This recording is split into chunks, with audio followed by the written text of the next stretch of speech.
Welcome students. आज का हमारा टॉपिक रहेगा CX बंध की प्रकृति। सबसे पहले हम हेलो एल्केन्स में CX बंध की प्रकृति समझेंगे, उसके बाद हम हेलो एरीन में CX बंध की प्रकृति समझेंगे। तो जैसा RX में CX बंध की प्रकृति, RX का मतलब हो गया हेलो एल्केन, ठीक है। तो हेलो एल्केन में जो कार्बन परमाणु होता है वो sp3 संकरित होता है, X परमाणु sp3 संकरित कार्बन परमाणु से जुड़ा होता है।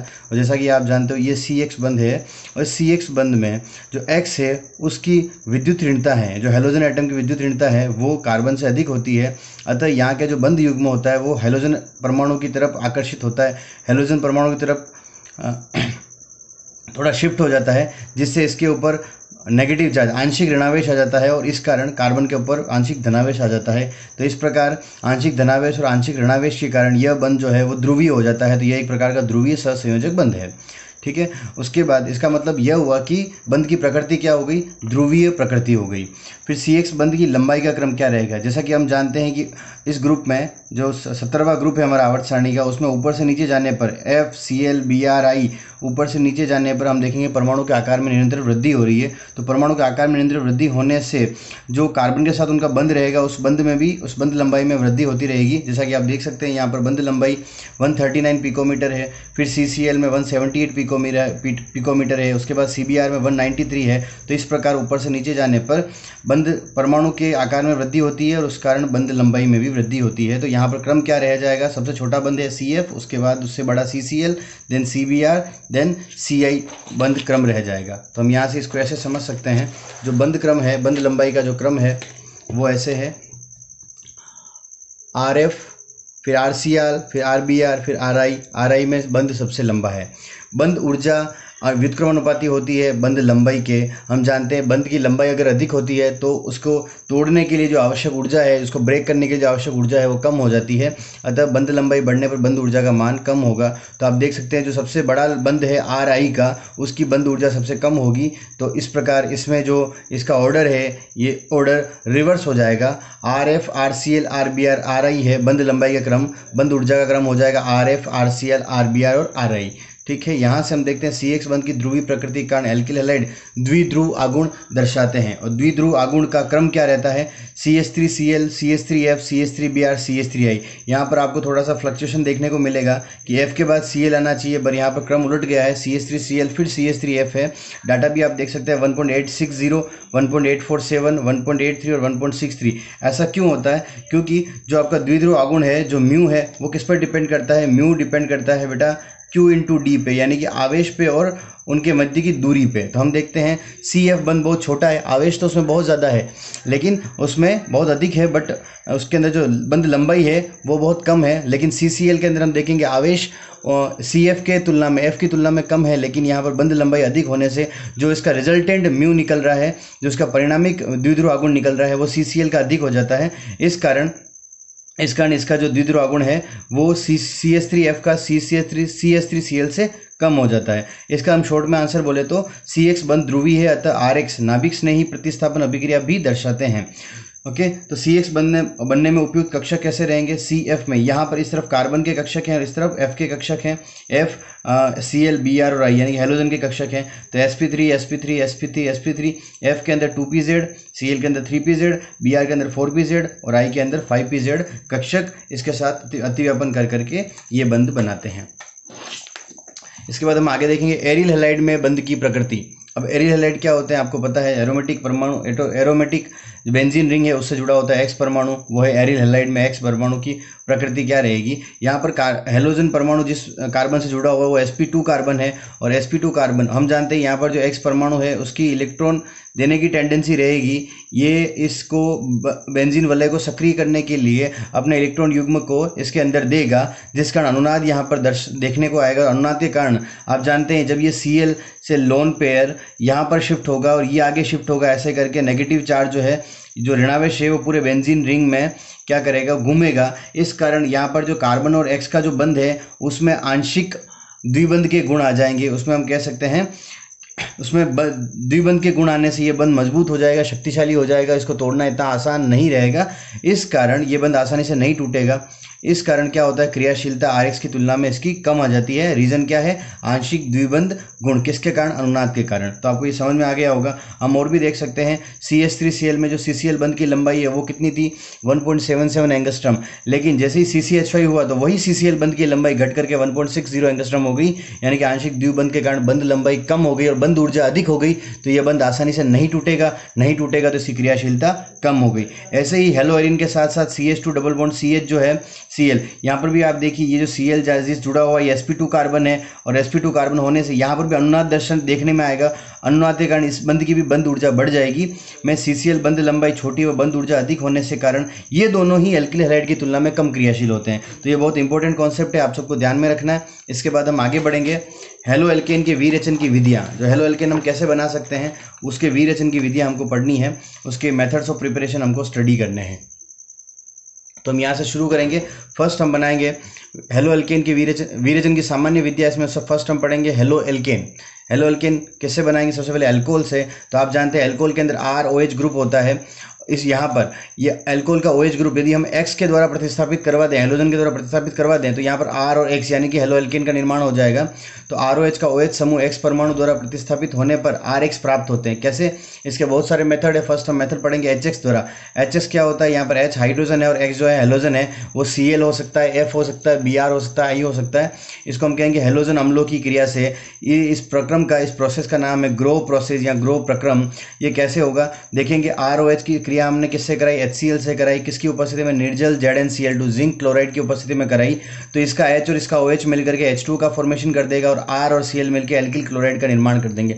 तो बहुत ही सिंपल प्रोसेस है, आप देख सकते हैं, देखने पर से समझ में आ रहा है। यहाँ पर हम देखते हैं 1 डिग्री अल्कोहल के साथ में CH3CH2OH प्लस HCl निर्जन ZlCl2, तो ये बन गया CH3CH2। यहाँ से OH का प्रतिस्थापन हो गया इस हेलोजन परमाणु के द्वारा, तो CH3CH2Cl प्लस H2। इसी प्रकार 2 डिग्री अल्कोहल लेने पर भी हमें मिल जाएगा 2 क्लोरोप्रोपेन, और 3 डिग्री अल्कोहल लेने पर हमें मिल जाएगा 2 क्लोरो 2 मेथिल प्रोपेन। कुछ भी नहीं हुआ, इन सब में OH को Cl ने प्रतिस्थापित किया। पर यहाँ से एक ध्यान रखने वाली बात यह है कि इस प्रक्रिया में निर्जल ZnCl2 यूज़ किया है, इसमें भी निर्जल ZnCl2 यूज़ किया, पर इसमें आपको निर्जल ZnCl2 यूज़ करने की ज़रूरत नहीं पड़ेगी, क्योंकि 3 डिग्री अल्कोहल सबसे ज़्यादा क्रियाशील है। तो इसको सिर्फ HCl के साथ मिक्स करके शेक करोगे, आप सिर्फ उसको मिश्रित करोगे, जितने में अभिक्रिया हो जाएगी। इसमें कोई भी आपको निर्जल ZnCl2 लेने की आवश्यकता नहीं है। अब दूसरी बात है कि निर्जल ZnCl2 को क्यों यूज़ किया जाता है। अच्छा, इसका अल्कोहल का जो क्रियाशीलता का जो क्रम रहेगा, जो ऑर्डर रहेगा, वो क्या रहेगा। सबसे ज़्यादा क्रियाशील है आपका 3 डिग्री, उसके बाद 2 डिग्री और उसके बाद 1 डिग्री। तो मैं आपको यहाँ लिख देता हूँ, जो अल्कोहल की क्रियाशीलता क्रम रहेगा, सबसे ज़्यादा 3 डिग्री, फिर 2 डिग्री और फिर 1 डिग्री। अच्छा, यहाँ पर ZnCl2 का क्या वर्क है या क्या फंक्शन है उसको हम समझ लेते हैं। ZnCl2 बेटा क्या होता है, लुईस अम्ल होता है। ये एक प्रकार का क्या होता है, लुईस अम्ल होता है। और इस लुईस अम्ल के कारण इसकी टेंडेंसी रहती है, जो ये आपका अल्कोहल है, इस अल्कोहल का जो ऑक्सीजन परमाणु है, इसके पास लोन पेयर है, तो ये इसको अटैक करके यहाँ से इस O परमाणु के साथ क्रिया करना चाहता है, जिसके कारण ये बंध जो है, जो आपका CO बंध है, ये वीक हो जाएगा। और इसके वीक होने से यहाँ से OH का क्लीवेज हो जाएगा और यहाँ से H मिलकर के वो H2O निकाल देगा। तो ये CO बंध को तोड़ने में सहायता करता है। यही कारण है कि इसको हम यहाँ पर H2O निकाल रहा है, इसलिए इसको निर्जलीकारक भी कहेंगे, यानी कि ये यहाँ पर जल का त्याग करवा रहा है इस परमाणु के द्वारा, और Cl जो है यहाँ पर जाकर के प्रतिस्थापित हो जाएगा। ये एक लुईस अम्ल है जो कि CO बंध को तोड़ने में सहायता करता है। इसके बाद हम देखते हैं क्लोरीनेशन तो हमने करवा दिया।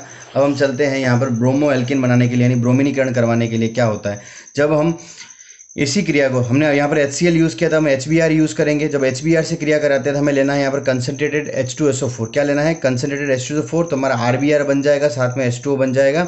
HBr को कंसनट्रेटेड H2SO4 की थोड़ी मात्रा की उपस्थिति में अल्कोहल के साथ उबालने पर RBr बन जाता है। जैसे आप यहाँ पर प्रक्रिया देख सकते हैं, ये एथेनॉल है plus HBr concentrated H2SO4 CH3CH2Br plus क्या बन गया, H2O। तो इस Br ने इस OH को प्रतिस्थापित कर दिया। अगला हम देखेंगे आयोडीनीकरण, यानी कि एल्किल आयोडाइड कैसे बना सकते हैं। तो CH3CH2OH, इसकी क्रिया हमने करा दी, HI से करा दी, हाइड्रो आयोडिक एसिड से करवा दी। तो इस I ने इस OH को रिप्लेस किया और CH3CH2I बना, और क्या बन गया, H2O बन गया। हर बार जल का एक अणु बाहर निकल रहा है। RI प्राप्त करने के लिए HI को अल्कोहल के साथ पश्चवाहित किया जाता है।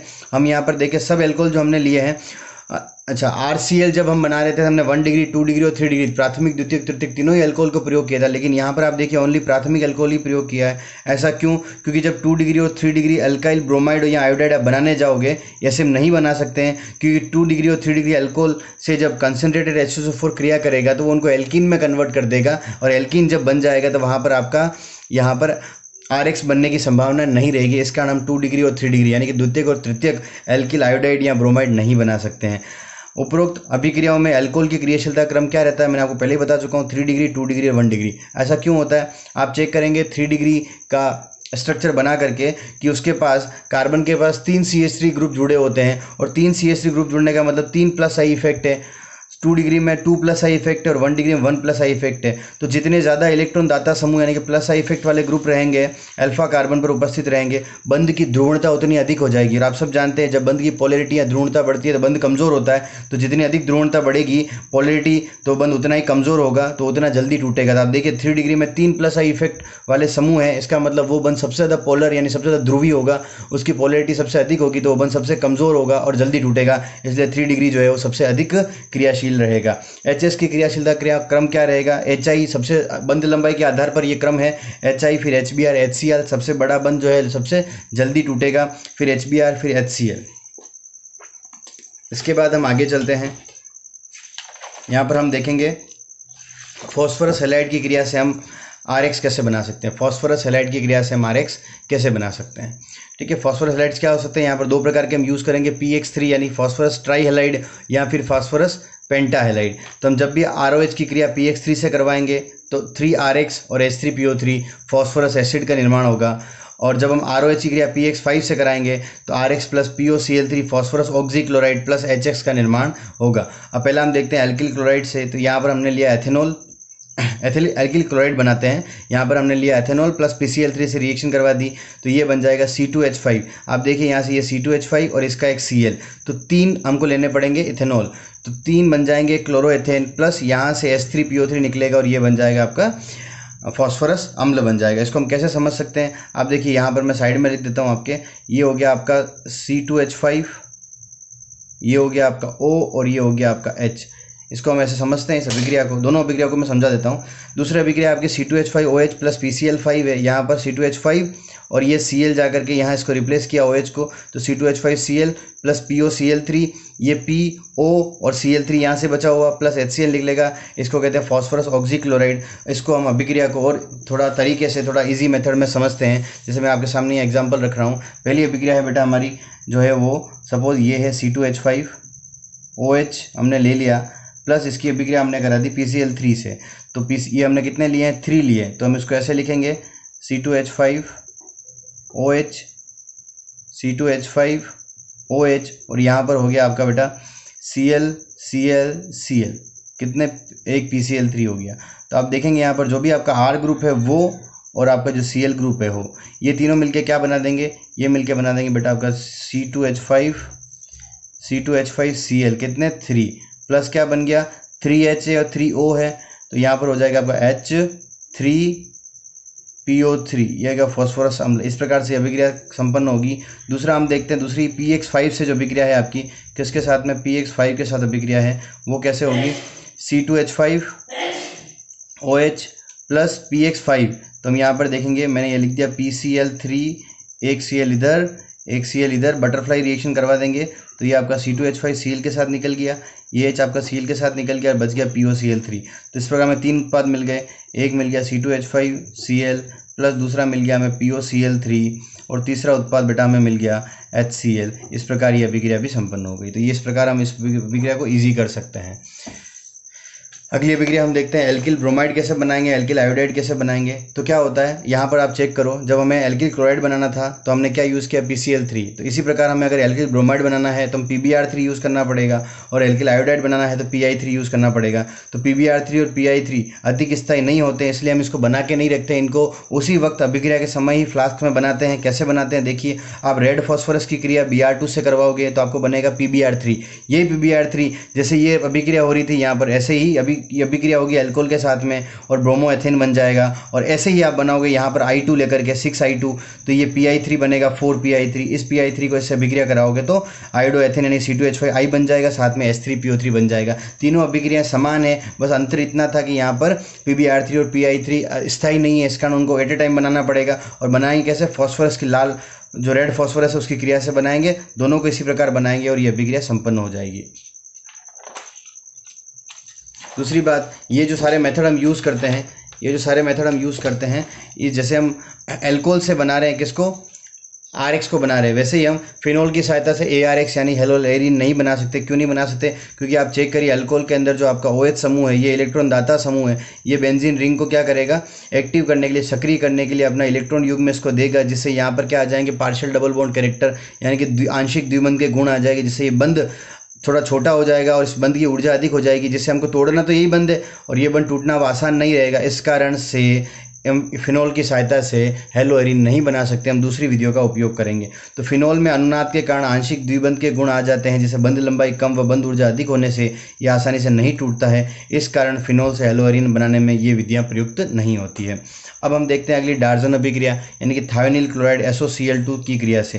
तो आप चेक करेंगे यहाँ पर अल्कोहल की क्रिया कराएंगे SOCl2 से और आपका पिरिडीन की उपस्थिति में ये क्रिया होगी, जिससे ये R आपका इस Cl के साथ अभिक्रिया करके RCl बनाएगा, एक गैस निकलेगी SO2 और एक निकलेगी HCl। तो हम देख सकते हैं यहाँ पर अगर हम एथेनॉल यूज़ करते हैं C2H5OH प्लस SOCl2, तो पिरिडीन की उपस्थिति में C2H5Cl plus SO2 plus HCl का निर्माण करता है। यह RCl बनाने की सर्वोत्तम विधि है। क्यों है, क्योंकि इसमें बनने वाले दोनों बाई प्रोडक्ट जो हैं, जो सह उत्पाद हैं, वो SO2 और HCl गैस है। इन दोनों को ही हम क्या करेंगे, इनको अलग कर लेंगे, पृथक कर लेंगे, तो हमारे पास 100% क्या बच जाएगा, हमारा RX बच जाएगा, हेलो एल्केन बच जाएगा। इसलिए यह सबसे सर्वोत्तम विधि है, क्योंकि SO2 बाहर निकल जाती है तथा HCl को पिरिडीन अवशोषित कर लेती है। तो इस पिरिडीन का क्या वर्क है, पिरिडीन आपको पता है लुईस बेस है, क्या है, लुईस क्षार है और यहाँ पर HCl लुईस अम्ल है, तो ये इसको अवशोषित कर लेती है, जिससे अभिक्रिया अग्र दिशा में चलती है शीघ्रता से। तो इस प्रकार से यह सर्वोत्तम विधि है। अब इस अभिक्रिया को लिखने का भी एक तरीका हो सकता है, इसको याद करने का एक तरीका हो सकता है, वो क्या है, आप चेक करेंगे यहाँ पर मैंने ये लिख दिया अल्कोहल ROH और आप फिर SOCl2 का आप ऐसे लिख दीजिए Cl और Cl, फिर हम बटरफ्लाई रिएक्शन करा देते हैं ऐसे। तो आप देखो एक उत्पाद हमारा क्या बन गया, RCl बन गया, प्लस एक उत्पाद क्या बन गया हमारा SO2 बन गया, प्लस एक उत्पाद क्या बन गया HCl बन गया। ये तीनों उत्पाद हमें मिल गए, ये दोनों गैस से अलग कर लेंगे और हमें 100% क्या मिल जाएगा, RCl मिल जाएगा। तो ऐसा पूछा जाए सर्वोत्तम विधि कौन सी RX बनाने की, तो वो डार्जन अभिक्रिया है। इसके बाद हम देखते हैं हाइड्रोकार्बन से हम एल्केन कैसे बना सकते हैं। हाइड्रोकार्बन में हम क्या करेंगे, सबसे पहले एल्केन पढ़ेंगे, फिर एल्कीन पढ़ेंगे। यहाँ पर एल्केन कौन सी अभिक्रिया होगी, मुक्त मूलक हेलोजनीकरण होगी, यानी फ्री रेडिकल हेलोजिनेशन होगा। जैसे आप देख सकते हैं CH4 + X2 की अभिक्रिया कराएंगे तो एक हाइड्रोजन को एक X रिप्लेस करेगा, किसकी उपस्थिति में, यहाँ पर हीट दे सकते हैं सनलाइट की प्रेजेंस में। तो एक हाइड्रोजन को एक X ने रिप्लेस किया तो HX निकल गया और CH3X बन गया। ये अभिक्रिया तब तक चलती रहेगी जब तक सारे हाइड्रोजन परमाणु प्रतिस्थापित नहीं हो जाते।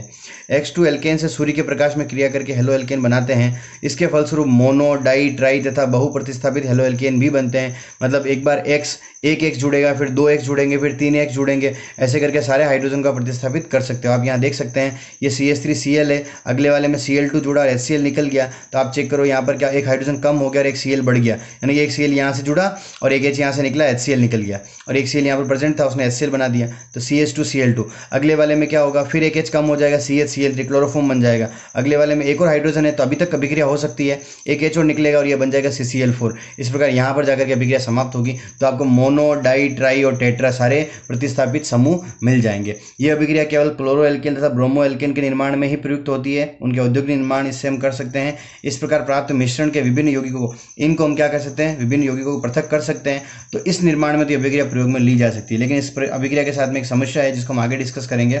हाइड्रोजन परमाणु की जो हेलोजन के साथ अभिक्रियाशीलता का क्रम है वो रहता है 3 डिग्री, 2 डिग्री और 1 डिग्री। यानी कि जो भी 3 डिग्री हाइड्रोजन है वो सबसे जल्दी रिएक्ट करेगा, सबसे जल्दी बंध टूटेगा और प्रतिस्थापित हो जाएगा, उसके बाद 2 डिग्री, उसके बाद 3 डिग्री। और हेलोजन की क्रियाशीलता का क्रम क्या रहेगा, F2Cl2 Br2 I2। और F2 बहुत ज़्यादा क्रियाशील है, इसलिए होने वाली अभिक्रिया अनियंत्रित होती है, जिससे हम अभिक्रिया ही नहीं करा सकते। और I2 के साथ में स्लो प्रोसेस होता है, धीरा प्रोसेस होता है, क्योंकि वो लेस रिएक्टिव है, कम क्रियाशील है। हम चेक करेंगे यहाँ पर इस अभिक्रिया में क्या समस्या है। आप देखेंगे मैंने यहाँ पर एग्जांपल लिया प्रोपेन का, किसका, प्रोपेन का, CH3 CH2 CH3 Cl2 के साथ में सूर्य के प्रकाश में 25 डिग्री सेंटीग्रेड पे इसकी अभिक्रिया कराई है। तो आप देखेंगे यहाँ से एक हाइड्रोजन रिप्लेस हुआ और एक Cl जुड़ जाएगा, तो CH3 CH2 CH2 और अब क्या बन गया, Cl बन गया, 1 क्लोरोप्रोपेन। प्लस इसके साथ में इसका आइसोमर भी बनेगा, पोजीशन आइसोमर बनेगा, यानी कि स्थिति समावयवी बन जाएगा। तो यहाँ पर आप चेक करेंगे दूसरे में CH3CH, यहाँ पर Cl जुड़ गया, एक H यहाँ से निकल गया और ये CH3 रह गया, 2 क्लोरोप्रोपेन। देखेंगे दोनों में अंतर क्या है, Cl फर्स्ट पोजीशन पे और Cl सेकंड पोजीशन पे है। ठीक है, जहाँ पर Cl जुड़ा है वहाँ से एक H निकला हुआ है, तो ये 55% है और ये 45% है। इस प्रकार ये बने हुए हैं समावयव, एक दूसरे के क्या है, ये समावयव हैं, आइसोमर हैं, और इनको पृथक करना बहुत मुश्किल होता है क्योंकि इनके मेल्टिंग पॉइंट क्या होते हैं, ऑलमोस्ट सेम होते हैं। इस कारण से अगर आपको सिर्फ एक ही उत्पाद की रिक्वायरमेंट है पर बनेंगे दोनों, और आप चेक कर सकते हैं 55% बना है, तो आपको 45% का लॉस हो जाएगा। यहाँ पर आप पूरा 100% एक उत्पाद प्राप्त नहीं कर सकते हैं, इसलिए ये अभिक्रिया सूटेबल नहीं है। आप चेक करेंगे प्रोपेन के अंदर Br2 से रिएक्शन करवाई 127 डिग्री सेंटीग्रेड पे, तो एक तो बन जाए 3% बनेगा 1 ब्रोमोप्रोपेन और 97 बनेगा 2 ब्रोमोप्रोपेन। अब यहाँ पर भी एक रीजन है 97 क्यों बना और 3% क्यों बना, क्योंकि ब्रोमीन की क्रियाशीलता Cl2 के कंपैरिजन में कम है, इसलिए ये तो 25 भी रिएक्शन कर रहा है, लेकिन ये 127 पे जाके करेगा क्योंकि ये कम क्रियाशील है। उसके बाद ये 1 डिग्री अल्कोहल से इतनी क्रिया नहीं करेगा जितनी कि 2 डिग्री से करेगा। तो जो एल्केन है, हाइड्रोजन आप देखेंगे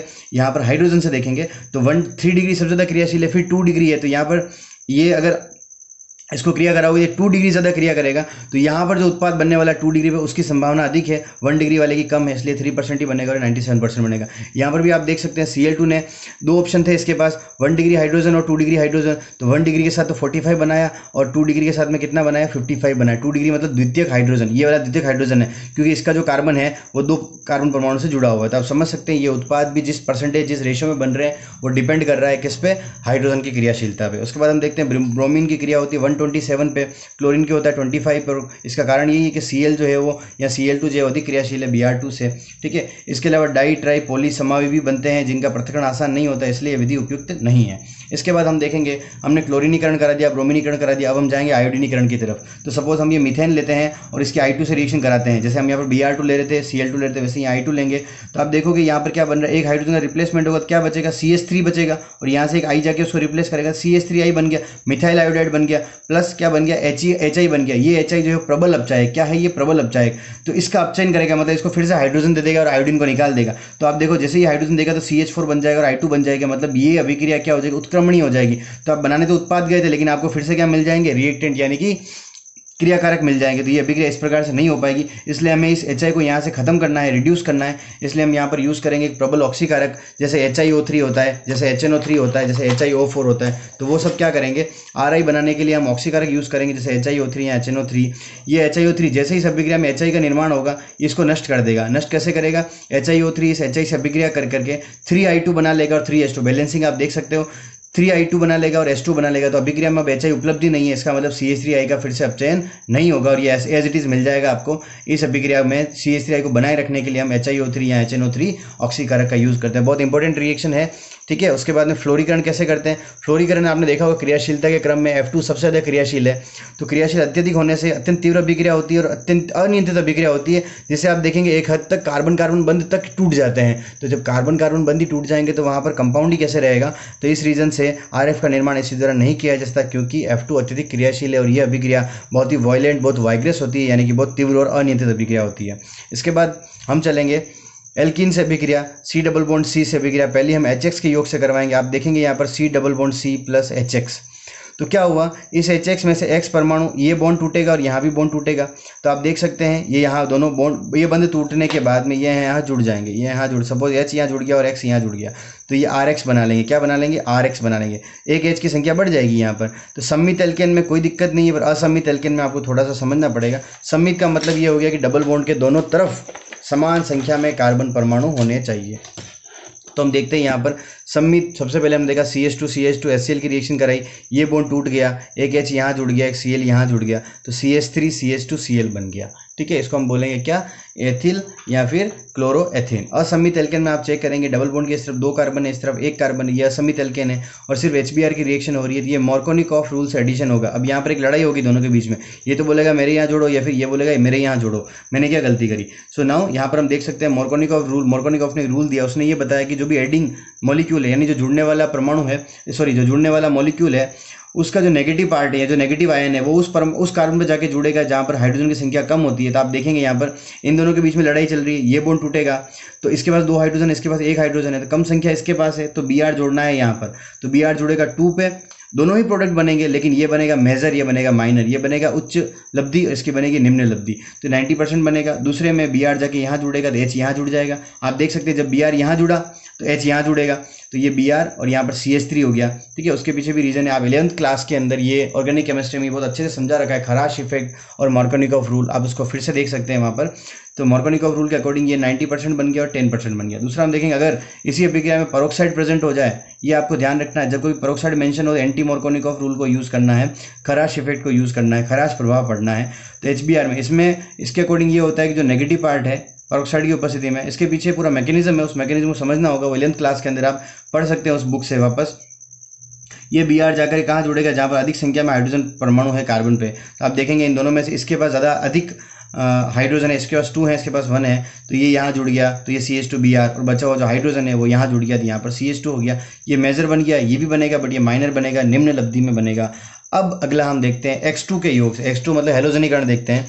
तो जैसे हमने एल्कीन लिया और उसकी क्रिया Br2 से करवा दी, सपोज यहाँ X2 लिखते हैं तो भी एक ही बात है, ये बॉन्ड टूटेगा और एक X यहाँ पर और एक X यहाँ पर जुड़ जाएगा, तो ये CH2 Br हो गया, तो 1,2 डाइब्रोमो एथेन हो गया। अच्छा, ये बहुत ही इंपॉर्टेंट रिएक्शन है, ये असंतृप्तता का परीक्षण कराती है। कैसे, यहाँ पर अगर डबल बॉन्ड प्रेजेंट है तभी तो टूटेगा, सिंगल बॉन्ड होगा तो ये अभिक्रिया होगी नहीं। तो डबल बॉन्ड जैसे ही टूटेगा ये Br जुड़ गया, तो जो Br2 आप यूज़ करते हो उसका कलर कैसा होता है, रेडिश ब्राउन, यानी कि वो कैसी होती है, बिल्कुल ही लाल भूरे रंग की होती है। और ये ब्रोमीन जल, Br2 वाटर भी यूज़ कर सकते हैं, ब्रोमीन जल, ठीक है, जो वाष्प है उसका कलर कैसा था, रेडिश ब्राउन। तो आप देखेंगे जो आपके पास उत्पाद बन रहा है वो उत्पाद बन रहा है रंगीन, इसका मतलब रेडिश ब्राउन कलर यहाँ पर लुप्त हो गया है। लुप्त होने का कारण क्या है कि यहाँ पर डबल बॉन्ड प्रेजेंट था। तो यही असंतृप्तता का परीक्षण भी हम इसके माध्यम से कर सकते हैं। उसके बाद हम देखेंगे अगला हमारा हैलोजन विनिमय द्वारा। अब हैलोजन विनिमय द्वारा कैसे, हैलोजन विनिमय द्वारा हम क्या करेंगे, जब I और F बनाने के लिए, I बनाने के लिए बहुत ही स्लो प्रोसेस था और F बनाने के लिए आप देख सकते हैं बहुत ही वायलेंट अभिक्रिया हो रही थी, बहुत तेज़ अभिक्रिया हो रही थी, इसलिए हम किसी और विधि से बनाएंगे। हम क्या करेंगे, ऑलरेडी हमारे पास बना हुआ RX, इस RX को किसी ऐसे अभिकारक से रिएक्शन करवाएं कि हैलोजन विनिमय हो जाए और हमें जो डिज़ायर्ड, हमें जो जिस RX की चाहत है, जो हम बनाना चाहते हैं वो हमारा बन जाए। ये Cl को हमने I से रिप्लेस कर दिया एसीटोन की प्रेजेंस में, तो CH3CH2 लिया, Cl + Na सोडियम आयोडाइड, इस I ने इस Cl को रिप्लेस किया तो बन गया CH3CH2I। आप देख सकते हैं आप लेके आए थे क्लोरोएथेन, बन गया आयोडोएथेन और हमारा पर्पस पूरा हो गया, साथ में NaCl निकल गया। एसीटोन लेने का यहाँ पर यूज़ जो अपना पर्पस है वो क्या है, ये NaCl जो होता है वो NaI, एसीटोन के अंदर NaI तो घुलनशील होता है लेकिन NaCl कम घुलनशील होता है। तो जैसे ही आपका उत्पाद बनेगा NaCl PPT की फॉर्म में यानी आवश्यक की फॉर्म में नीचे बैठ जाएगा और आपको सॉल्यूशन में क्या मिलेगा, सिर्फ ये मिलेगा, इसको आप अलग कर सकते हो। इसी कारण हम यहाँ पर एसीटोन यूज़ करते हैं। अगली अभिक्रिया है बेटा हमारी श्वार्ट्ज अभिक्रिया, RF के विरेचन के लिए यूज़ करते हैं। इसके लिए हम धातु फ्लोराइड जैसे कि Hg2F2 AgF2 COF2 के साथ कराई जा सकती है। जैसे हमने Hg2F2 लिया तो इस F ने इस Cl को रिप्लेस किया और 2RF बना दिया और ये बन जाएगा HgCl यानी कि Hg2Cl2 बन गया। ऐसे ही हम CH3Cl2 लिया, AgF यहाँ पर F2 यूज़ नहीं करना है, सिर्फ AgF यूज़ करना है। तो AgF इस Cl को रिप्लेस करेगा और बना लेगा CH3CH2F + AgCl निकल जाएगा। तो ये श्वार्ट्ज अभिक्रिया है RF के निर्माण की बहुत ही इंपॉर्टेंट, और ये फिंगलस्टीन अभिक्रिया थी RI के निर्माण की। ये स्पेसिफिक रिएक्शंस हैं जो RI और RF के निर्माण में ही काम आती है। तो इस तरह से हमने RX बनाने की विधियाँ सारी पढ़ ली हैं। इसके बाद हम बेटा आगे चलेंगे और हम पढ़ेंगे हेलोएरिन के निर्माण की विधियाँ। हेलोएरिन है ना, जिसमें एरोमेटिक ग्रुप जुड़ा रहेगा और हेलोजन परमाणु जुड़ा रहेगा। हेलोएरिन के विरेचन की विधि हम शुरू करते हैं। सबसे पहले हम देखेंगे बेंजीन के हेलोजनीकरण द्वारा। जो आपकी बेंजीन रिंग है इसको आप X2 से रिएक्शन कराओगे हेलोजन से, यहाँ पर हेलोजन कैरियर यूज़ करना पड़ेगा। वो क्या हो सकता है, AlCl3 FeBr3 FeCl3 या फिर SbCl5, इन सब की उपस्थिति में आप रिएक्शन करवा सकते हो। तो कुछ नहीं होगा, यहाँ पर जो हाइड्रोजन है, यहाँ पर जो आपका हाइड्रोजन है उस हाइड्रोजन को ये जो X और X है ये इसको रिप्लेस कर देगा और X यहाँ जुड़ जाएगा और ये बन जाएगा आपका बेंजीन के ऊपर X बन जाएगा। तो यहाँ पर देखिए बेंजीन + Cl2 करवाया, FeCl3 हेलोजन कैरियर है, टेम्परेचर कितना है 310 320 के, इसको डार्क भी लिखा होता है ना, अंधेरे में रिएक्शन करवा रहे हैं अपन। तो ये क्लोरीन क्रियाशील है, आराम से रिएक्शन कर लेगा। तो ये Cl इस H को रिप्लेस करके HCl बनाएगा, यहाँ से H निकलेगा, कहाँ से निकलेगा, सपोज आप यहाँ जोड़ रहे हैं, यहाँ से H निकलेगा और ये HCl बन जाएगा, ये Cl बन जाएगा और ये Cl यहाँ पर जुड़ जाएगा और ये HCl बन गया, ये क्लोरोबेंजीन बन गया। ऐसे ही ब्रोमीन के साथ अभिक्रिया हो जाएगी और ये बन जाएगा ब्रोमोबेंजीन। अब हेलोजन कैरियर का क्या कार्य है ये आप समझ सकते हैं। जो Cl2 है, ये Cl2 इस FeCl3 से रिएक्शन कर रहा है और FeCl4- बना रहा है, प्लस Cl प्लस आयन मुक्त कर रहा है। इसको हम बोलते हैं क्लोरोनियम आयन, जिसको जो इलेक्ट्रोफाइल है यहाँ पर, यानी कि जो इलेक्ट्रॉन्स नहीं है, ये इलेक्ट्रॉन्स नहीं इस बेंजीन पे अभिक्रिया करेगा और जाकर के यहाँ जुड़ेगा तो HCl इस फॉर्म में जुड़ जाएगा। अब आप देखें जैसे ही जुड़ा, बंद टूट गया तो यहाँ पर पॉजिटिव चार्ज आएगा, तो पीछे वाले इलेक्ट्रॉन इधर मूव करेंगे तो यहाँ पर आ जाएगा पॉजिटिव चार्ज। नेक्स्ट वाले में आप देखेंगे यहाँ आ जाएगा पॉजिटिव चार्ज। यहाँ पर क्या हो रहा है, डीलोकलाइजेशन हो रहा है, यानी विस्थानीकरण हो रहा है किसका, बंद युग्म का। ये होने के बाद में इसने रेजोनेंस हाइब्रिड बना दिया अपन ने यहाँ पर। तो हम चेक करेंगे लास्ट में कि HCl और यहाँ पर FeCl4- है। लास्ट में ये जो प्रोटॉन इसको दे देगा तो ये बन जाएगा यहाँ से Cl लेकर के HCl, FeCl3 as it is बच जाएगा। और जब यहाँ से प्रोटॉन निकल गया तब बचा हुआ क्या, सिर्फ बेंजीन और Cl, तो ये बन गया आपका क्लोरोबेंजीन। क्लियर है सबको। तो यहाँ से इस तरह से ये अभिक्रिया इसमें परिवर्तित हो रही थी इस माध्यम से। तो ये इसका मैकेनिज्म हो गया। आपको इसका मैकेनिज्म याद नहीं रखना है, बस समझाने के लिए मैंने आपको बता दिया। यदि हम यहाँ पर X2 बहुत अधिकता में ले लें तो ये FeCl3 से अभिक्रिया करके एक के बाद में दो व्युत्पन्न उत्पाद बना लेगा। जैसे यहाँ पर ऑर्थो डाइक्लोरोबेंजीन भी बना दिया प्लस पैरा डाइक्लोरोबेंजीन भी बना दिया। तो जब आप Cl2 एक्सेस में लोगे तो ये अभिक्रिया आगे भी चली रहेगी, मतलब उसके एक और हाइड्रोजन को उसने प्रतिस्थापित कर दिया।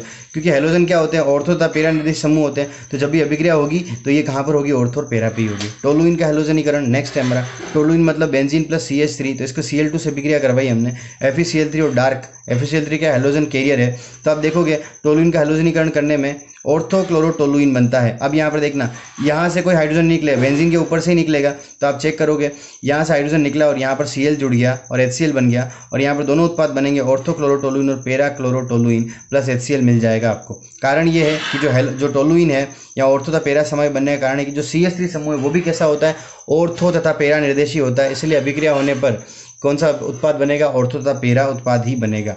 ऑर्थो तथा पैरा समाई भी इन्हें गलनांक में अधिक अंतर होने के कारण आसानी से इन दोनों को आप पृथक कर सकते हो, कोई समस्या नहीं आएगी। ब्रोमीनीकरण तथा क्लोरीकरण संभव है, मतलब यहाँ से आप Br बना सकते हो, यहाँ से आप Cl बना सकते हो, ओके, क्लोरोबेंजीन ब्रोमोबेंजीन बना सकते हो। अच्छा, ऐसे ये बेंजीन लिया Br2 FeBr3 की प्रेजेंस में करवाई तो वही सेम अभिक्रिया होगी, बस यहाँ पर चेंज हो जाएगा, Cl की जगह Br जुड़ जाएगा प्लस HBr निकल जाएगा। आयोडीनीकरण आप करवाने जाओगे तो आयोडीन, मैं एक के बाद एक सारी पढ़ा रहा हूँ, पहले क्लोरीनीकरण फिर ब्रोमीनीकरण फिर आयोडीनीकरण।